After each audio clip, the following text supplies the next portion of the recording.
Our adorable animal companions are an indispensable part of modern life.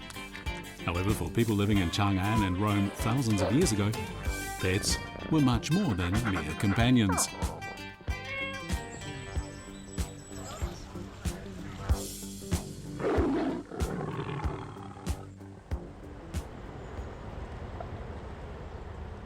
Dogs are, of course, the world's most popular pets. They have a reputation for being gentle and thoughtful.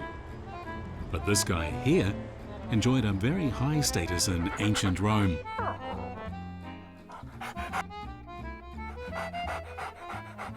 哇，这个狗看着我心里真没底儿啊，眼睛都是红的。不过它就这个品种，很壮很壮。 Locals say that this type of dog, called the cane corso, was domesticated in Italy more than 2,000 years ago. 我来试试，我来试。OK， 这种狗在古代的意大利呢，这是打猎用的这个猎犬，相当的凶猛。刚才拉它的时候，我就能感觉到那个力道。哎呀，那个冲劲儿绝不是一般狗所能有的。 It's said that in the past, 2 or 3 cane corso dogs could be used to overpower a cow to make the job of butchering much easier. Their strength is quite astonishing. What's the Name? Augusto? Augusto. Augusto. Caesar. Augusto. While the history of this breed is extraordinary, what's more surprising is that ancient Romans kept this massive dog for company, and it was useful in other ways. According to legend, when Julius Caesar invaded Britain, the extraordinarily fearless cane corso dogs were formed into a special detachment that was used to rush the enemy from the front whenever the legion charged. Defeating Celtic warriors with their powerful teeth, the dogs proved to be a formidable weapon for the invading Roman legion.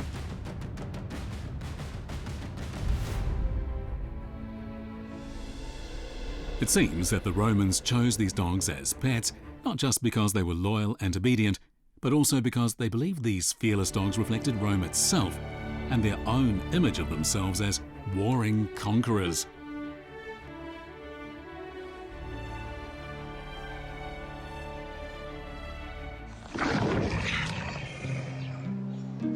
唐人也有像今天一样的宠物犬、宠物猫，但是呢，有意思的是，唐人的宠物当中，还有一种是具有很强的实用价值的。这种方式是今天的人难以体会到的。唐人饲养的宠物跟今天有什么样的不同？他们饲养宠物的目的又是怎样的呢？ On these murals created over 1,000 years ago in the Tang Dynasty, we can find traces of not only those pets, but also other clues we need. 狩猎几乎是唐人娱乐活动当中的主要形式，而且有意思的是，他们这儿都带着各种各样的这个宠物。你看这儿，这有一只鹰，这应该从背影看应该是一个豹子，这个毫无疑问这应该是一只猞猁。唐人的文化大概就是这样，连饲养宠物都崇尚出一种刚强的那样一种气质出来。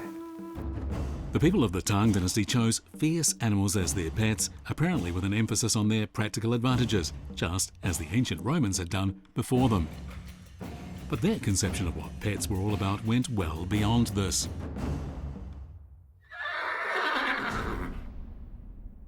Today, over 1,000 years later, highly skilled riders in Xi'an have reached similar heights in their training of pets as the people of the Tang Dynasty did. The horses of the Tang Dynasty are legendary. In ancient times, the beauty of watching a prancing horse holding a cup in its mouth could only be seen at grand events held at court.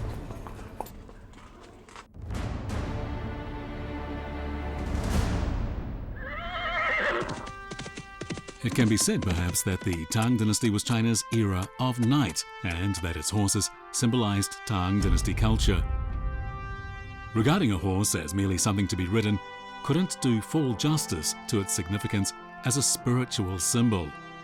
The horse had to be in step with its owner's temperament and thinking. Only when we bring back the skills used over 1,000 years ago can we understand that people in ancient times had a relationship with their pets based on true understanding and cooperation between man and animal.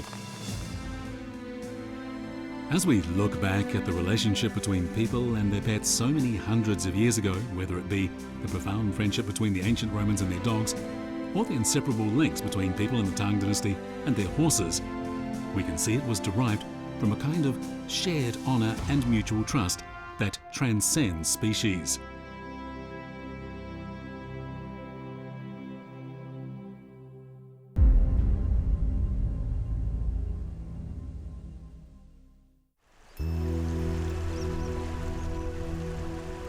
It is in the nature of man to wish to be close to water, and taking a bath is about bathing not just your body, but also your soul. But compared with the baths people took in countries in both the East and West in ancient times, today's bathing routines seem a bit too ordinary. Our explorations today will begin with a visit to a specialist in the restoration of ancient Roman buildings. He's devoted half his life to restoring just one truly amazing building, the Baths of Diocletian. Dating back over 1,800 years, this enormous building complex was truly unique. Its grandiosity was unparalleled. But why did ancient Romans build such enormous bathing complexes? 只有身临现场才能感到这个建筑有多大。浴场的更衣室，它有4、5层楼那么高吧！天哪！ These magnificent buildings were not the private assets of the rich. They were open to the general public. But the people who came here to take a bath had to follow a number of strict procedures. Questo qui era il tepidarium, era questa grande sala, tutto scaldato, i pavimenti erano scaldati, scendeva un disco di rame, bronzo, e qui c'era un braciere e facevano la sauna. After the sauna, bathers could climb into a hot tub, and there was also a swimming pool where people could relax. In addition to all this, the ancient Romans could also enjoy a massage here and even hold sports matches.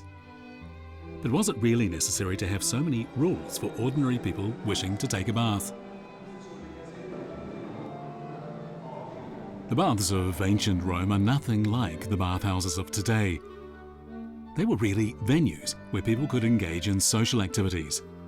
At the baths, men could catch up with the latest political news, while women could get together for a chat. It's said that people with a lot of time on their hands liked the baths so much, they would often spend the whole day in them.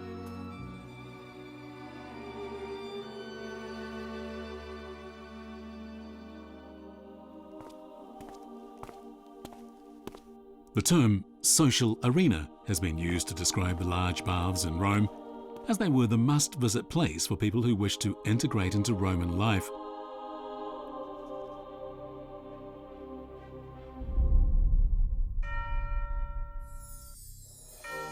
The eternal elegance of Chang'an, as it was in the Tang dynasty, is best revealed in the royal palace built beside this mountain. The palace was called Huaqing, but it was most often referred to as Huaqing Pool. It was here that China's bathing culture was best exemplified. 我们现在所在这个位置呢，就是华清池的1号水源，到这儿立刻有一种温暖如春的感觉。这个地热的这个热度还在不断的往上辐射。自古以来，这个地方呢就被历朝历代所利用。The construction of Huaqing Palace came about as a result of unprecedented effort. Tang people believed that hot spring water could cure disease and promote health, and the way people in the Tang dynasty enjoyed bathing was ingenious. 我们现在所在这个地方呢，算得上是整个华清池最为传奇的地方。它是杨贵妃洗浴的地方，就在这儿，是一个海棠花瓣的形状。 The Tang dynasty bathing style was poetic and artistic, with bright red petals, turquoise blue grass, and a variety of natural spices combining to form a scene of dazzling colour. The renowned Tang dynasty poet Bai Jui once described the scene of young Gui Fei bathing. She bathed in the glassy water of a warm fountain pool, which washed over and smoothed her creamy skin. His words certainly help us to visualize the elegance of what it was like to bathe in the palace of the Tang dynasty. However, it was impossible for Bai Jui to have personally witnessed the scene he describes in his poem, because bathing has always in China been a very private thing. Moreover, accessing the royal baths would have been absolutely forbidden to people outside the palace. That said, even the baths for common people would have involved following etiquette. There had been clear rules for bathing since the Western Zhou dynasty around 2,500 years ago. People in the Qin and Han dynasties that followed had to strictly abide by the etiquette of washing hair every 3 days and taking a bath every 5 days, and visitors were required to take a bath before sitting down at the dining table. These were the social rules followed by everyone. Today, the fascinating scenes that unfolded in the baths of Rome in ancient times have long gone, and the romantic stories that unfolded at Huaqing Pool in Chang'an remain now as poems. But people's love of bathing has remained much the same since ancient times.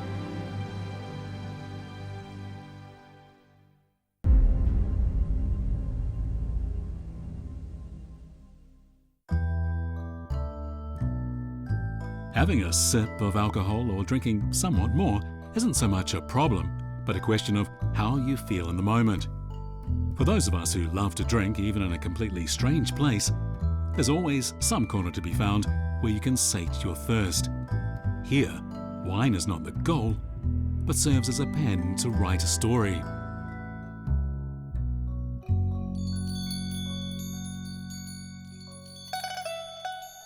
Beneath the city walls of Xi'an, there's a winding path that leads to a small tavern which still retains something of the flavour of inns as they would have been during the Tang dynasty. What was life like in a tavern of that era? 酒坛子这样的布置啊，还挺有感觉的。因为唐代的酒肆首先是酒类的一个批发商，然后才是喝酒的地方。 In Chang'an, where curfews had long been enforced, taverns were not open at night, so people were rarely seen boozing into the small hours. So why then were people in the Tang dynasty so obsessed with taverns? 李老师，这是咱陕西的稠酒。好，谢谢谢谢。这个稠酒其实也就是咱们中国古代的米酒、老李之酒，做法非常的古老。这个还要再经过一番加热，是吧？所谓的白酒极有可能就是咱们这种稠酒，而且我觉得好像是这个酒煮起来的时候还满屋飘香那种感觉。 Of course, almost everyone would enjoy drinking a mellow wine such as this, and taverns in ancient Chang'an would have been very popular. But Choujiu might not have easily caused people to become over-intoxicated. Who were the people who would have most enjoyed drinking in the Tang dynasty?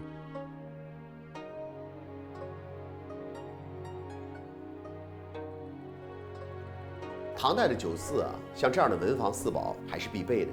原因很简单，那个地方经常是文人聚集的地方，而且他们靠酒精来激发自己的这个灵感。